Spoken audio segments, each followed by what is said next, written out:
Neața. Nu e chiar neața, e seara acum. E 11 seara, dacă vă vine să credeți. Da, de la ora asta am venit să înregistrez încă un nou videoclip. Eu, după cum vedeți, sunt SPG-uri. Dar nu, vă rog, nu mă înjurați. M12 chiar e bun. Știm cu toții că de mult urăm SPG-urile. Mergi și tu liniștit și deodată ești mort. Pentru că ești SPG-uri. Dar sper să vă placă videoclipul ăsta. O luăm și noi undeva liniștiți unde să nu ne poată spota adversarii. Mai ales că e un S51 pe partea cealaltă a hărții. După cum știm, un S51 pur și simplu nimere unul cea mic în mișcare. Nu glumă, prost. Pe bune, nu glumă. Am văzut-o și nu mi-e frică să o spun că da, S51 cu ținta la maxim poate să te ia pe partea cealaltă a hărții. Acum să așteptăm adversarii. Măcar M12 e un SPG bun. E un SPG bun. Da, și ăla a fost telefonul meu. Mă scuzați de întrerupere. IS-3-ul, Black Prince. Hai că avem ceva putere în față. Un Jack the Panther. Foarte bun TD-ul ăla. Cel puțin așa-l văd eu. Am omorât multe și cred că și voi. Hai să vedem pe cine putem nimeri. IS-6. Premium tank. Hai. Pa. Ha? Nu. Desigur, de ce nu? Pentru că altfel am urât mai mult. Din păcate, M12 se încarcă greu și dacă nu știți, da, se încarcă greu, din păcate. E enervant. 32 de secunde cu acel crew cu oamenii 100%, chiar trebuie să-i puneți ceva. Hai să ne menim 2. M12 sau SPG-urile. Când ți-e ziua mai dragă, cum putu? Câteodată nu poate nimeri o bombă. Chit că e jumătate de hartă și îi luă 1000 unui T-34 premium. Adică am avut și eu norocul meu, dar nici chiar în halul ăsta. IS-6, hai, încarcă-te.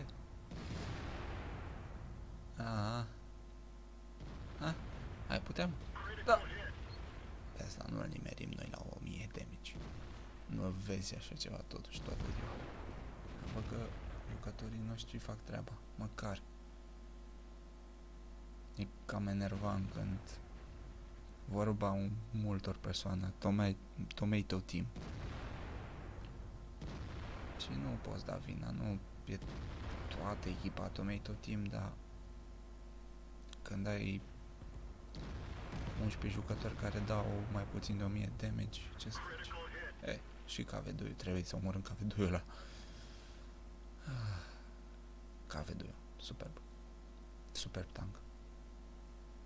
Troll cannon, și desigur pe partea de sus a hărții vin aia 3, n-au ei treabă. T-34 ăla nu prea mai are tupe. Opa, oare putem să ne-am doi în același timp? Ar fi prea super. Legendary.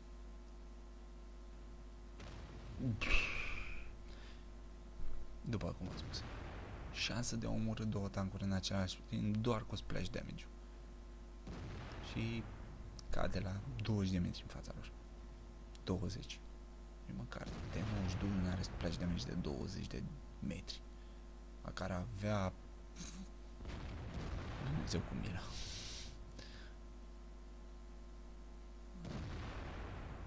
Băieți, haideți, omorâți mama lor.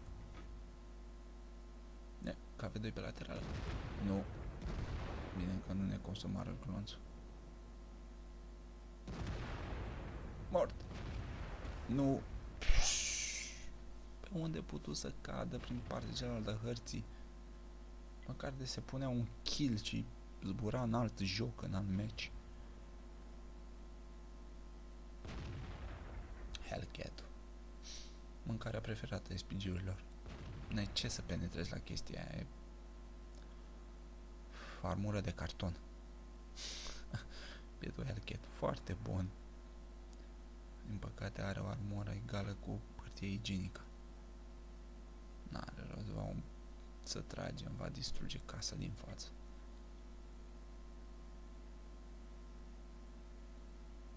Hai. 8 la 8. Echipe egale. Din păcate, echipa, cred că murirea e bun. Și nu tragem, că iar se duce în partea cealaltă. Poate nimerim pe aici ceva. Type 59. Tânculețul este legendar. Nu știu dacă sunt fericit sau nu sunt fericit că nu mai e premium. Cei care l-au avut de mult și nu mai primesc. Este lovitura frumoasă. Ce e mai bine decât nimic. Nu judecați. Dacă n-aveți SPG-uri, credeți-mă, chiar e greu. Adică da, poți să joci cu SPG-ul cu o singură mână. Dar e greu să joci cu un SPG. 10 la 10, flancați. Nu chiar.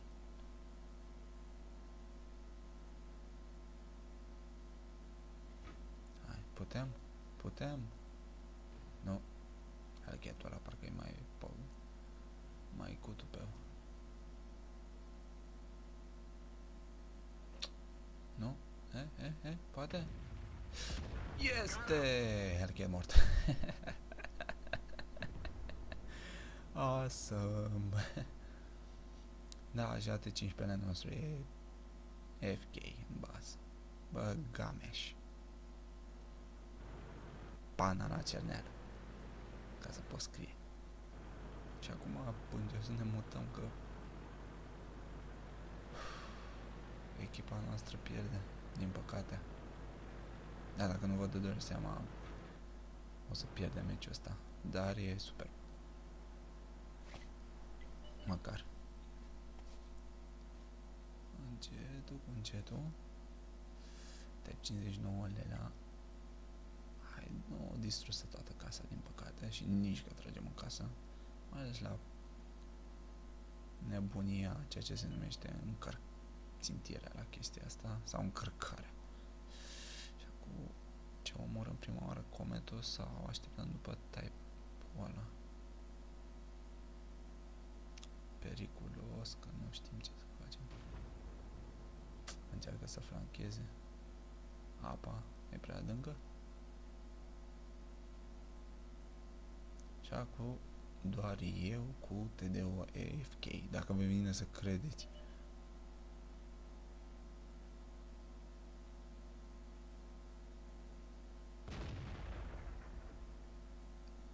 Haide. Hai. Mor!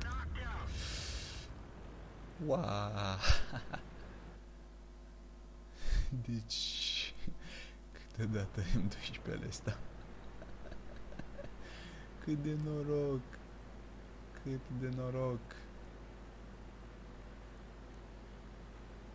Cât bulan trebuie să ai.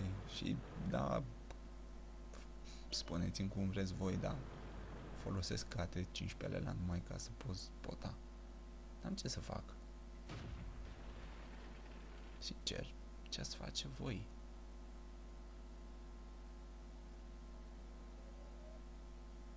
Dacă tot nu joacă ce am fi putut câștiga, presupun că cu acel AFK mort! 3 kill-uri. Hellcat. Încă e unul, dacă vă vine să credeți. Încă e un Hellcat. Și acum mă rog ca S51 să nu tragă pur și simplu în aer, să mă omoare.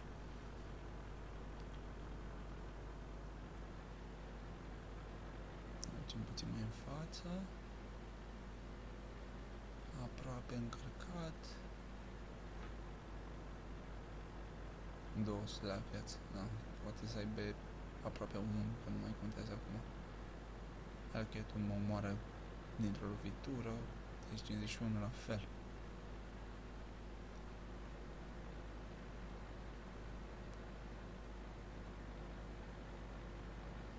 Ne punem aici frumos.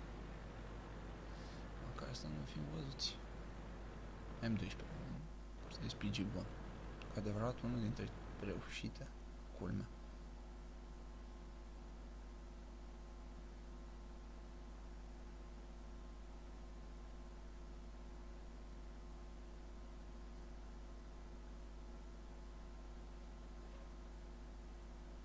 Da, calmitate totală.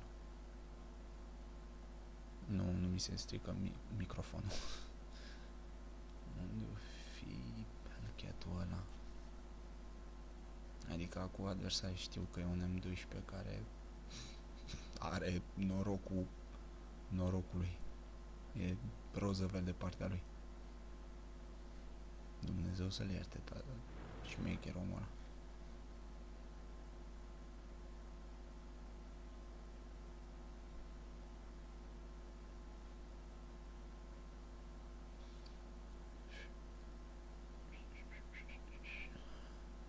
Muzică de fundal ar fi bună aici. Păcat că n-avem radio.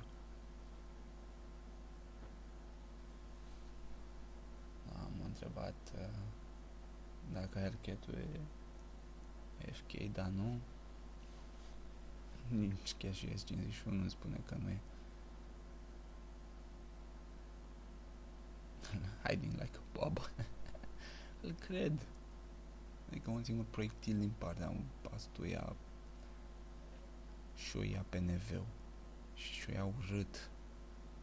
Nici măcar un Hellcat nu prea le topeau, dar prea târziu S51 și ținta la maxim și bomba. S51 super tank. Ce să faci? Asta e. Câteodată câștigi, câteodată nu. Sper că v-a plăcut videoclipul pe ziua de azi.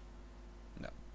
Sincer mă mir că doar nu stă acolo și trage în curul toate 15 lui. Sper că v-a plăcut și ne vedem la următorul replay, băieți și fete care jucați. Noapte bună!